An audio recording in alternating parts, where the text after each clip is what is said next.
Hello, this is my new World Ironman.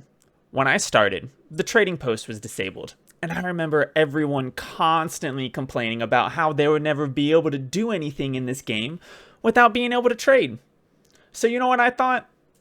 Why not try? Over 2 years later, I finally wanted to tell my story of how it is possible to obtain anything and everything you need from scratch. And here's how I did it.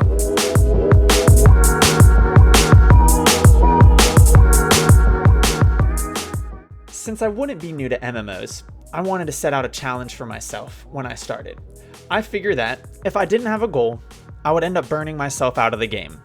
So riding off of my old school RuneScape Ironman, I decided I wanted to make a new world Ironman. I figured, why not? Even if it's not an official game mode, I'm going to set up some rules for myself to abide by in order to get some challenges and goals completed. Rule number 1, never open the trading post. Not even to look at it. Don't even touch it. Rule number 2, you are only allowed to trade players to give them items. If you get anything from a trade from a player, you have to drop it. You can't keep it. Rule number 3, you can craft for other players once you hit 200 in a skill. Since this rule was made before aptitude was a thing, I ended up making another clause. You can only do small amounts of items after 200 in a skill. Using other people's resources to farm aptitudes is not okay.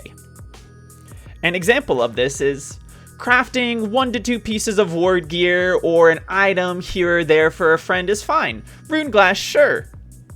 But if they want you to craft, let's say, 1,000 honing stones, or they want you to roll 50 warhammers for them, maybe they should find another person to roll for them. Pretty much everyone has 200 now. And then that was it. Just those 3 rules and I was off to the races. Essentially, I wanted to get everything possible in the game from scratch. Whether I had to search chests for it, kill mobs for it, or smack around a few other players, I was definitely up for the challenge. Now almost 2 years into the game, I'm finally getting around to telling my story.